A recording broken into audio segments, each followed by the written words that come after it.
Selamlar cumartesi sabahından arkadaşlar. Bu videoyu biraz kendimi tanıtmak, biraz bu kanalda da neler yapacağımı anlatmak, niye böyle bir YouTube videosu yaptığımı anlatmak için çekiyorum. Bu hafta karavanla ilgili bir videomuz yok. Çünkü araç Evrim Hanım'ın stüdyosunda. Dolayısıyla haftaya ancak o veriler toplanacak. Kameramı oraya bıraktım. Orada timelapse çekiyor. Artık haftaya airbrush'la ilgili bir video gelecek. Şimdi biraz kendimden bahsetmek istiyorum.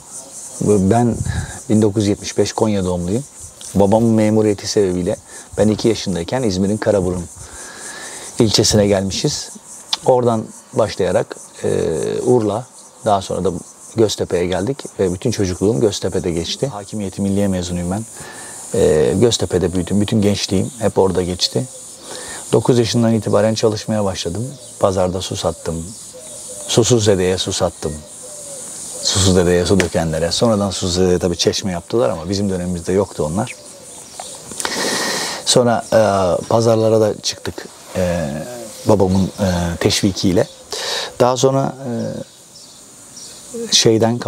okuldan kalan zamanlarımdan, arta kalan zamanlarında sanayide çay ocağında garsonluk, otoboyacılığı, işte plastik imalatında, yağhanede, zeytinyağı üretiminde falan filan birçok işte çalıştım. 18-19 yaşından itibaren senet sepet aldığım bir kamyonla uzun yol şoförlüğü yaptım. Yaklaşık 4-5 sene ve ticaret hayatı bir şekilde ucundan tutarak başladı. Eskiden beri alıp satmanın, ticaret yapmanın keyifli olduğuna inanmışımdır. Tabii şimdilerde o şevkimi kaybettim. Çünkü çok uzun yıllar çalışınca ve 2008 yılında kaybettim babamı ben. Babamın kaybından sonra bir algı değişimi oldu bende. Ve ben bu günleri o günlerden planlamaya başlamıştım. Daha önce de zaten geziyordum. 35 ülkede 80'den fazla şehir gezdim. Fakat bu geziler hep bir takvime bağlı olduğu için çok kısa ve belirliydi. Gidiş dönüş, oteller hep belliydi ve bu seyahat sistemi çok bana uymuyor aslında. O yüzden bir arkadaşım dedi ki neden karavan almıyorsun? Bu vesileyle karavanla tanıştım. Bir çekme karavan aldım Menemen'den, Ortiz'den. Güzel, küçük, 3.90 bir karavan. Fakat tam zamanlı yaşamaya tabii ki de çok uygun bir karavan değil. O yüzden o esnadan itibaren araştırmaya başladım. Ve araştırmalarımın neticesinde bu yaptığım semi entegre karavanı yapmaya karar verdim. Bu serüven böyle başladı. Şimdi bu arada ben evlendim, ayrıldım. 17 sene oldu boşanalı. Bir kızım var, 19 yaşında. Fransa'da sahne sanatları okuyor. Şu an burada tabii ki pandemiden dolayı. Ama 1-2 ay sonra tekrar gidecek. 4 yaşından itibaren kızımı annemin de yardımıyla kendim büyüttüm. Şimdi benim yanımdan ayrılıp üniversiteye gidince de artık tam bir özgürlük geldi bana.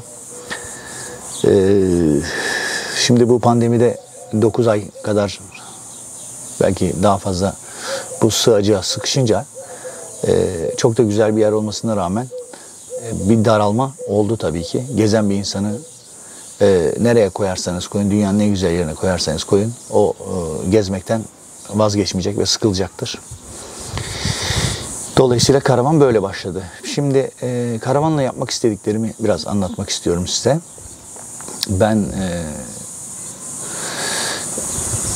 yani gezebildiğim kadar, karavanın ulaşabildiği her yere gitme planındayım. Bu önümüzdeki bir sene malum Mars köpeğimin büyümesini bekleyeceğim biraz. Onun aşıları tamamlanacak. Pasaportu çıkacak ve ondan sonra birkaç tane büyük rotam var. Bu kanalda bu rotada yaşadığım enteresan deneyimleri paylaşmaya çalışacağım. Hem tarihe not düşmek hem de bunu sizlerle paylaşmak için böyle bir kanal açtım.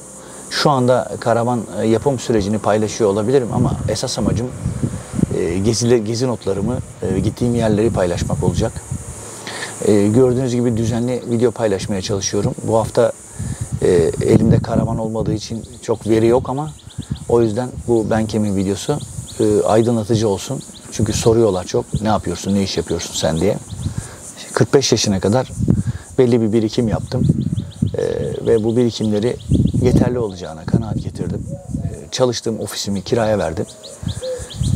Ve burada da evimin altında Airbnb yapıyorum. Dolayısıyla yeterli oluyor gezmeme.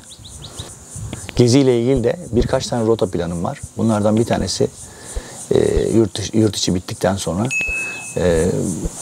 kuzeye doğru gidip kuzey ışıklarını test etmek.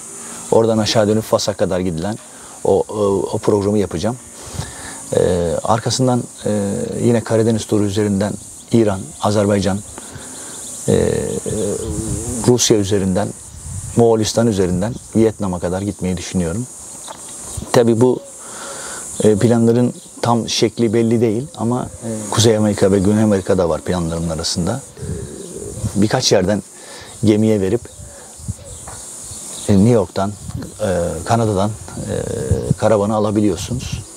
Dolayısıyla onları araştıracağım. Planım yollarda olmak, keyifli vakit geçirmek, bu vakte sizi de ortak etmek. Umarım takipte kalırsınız.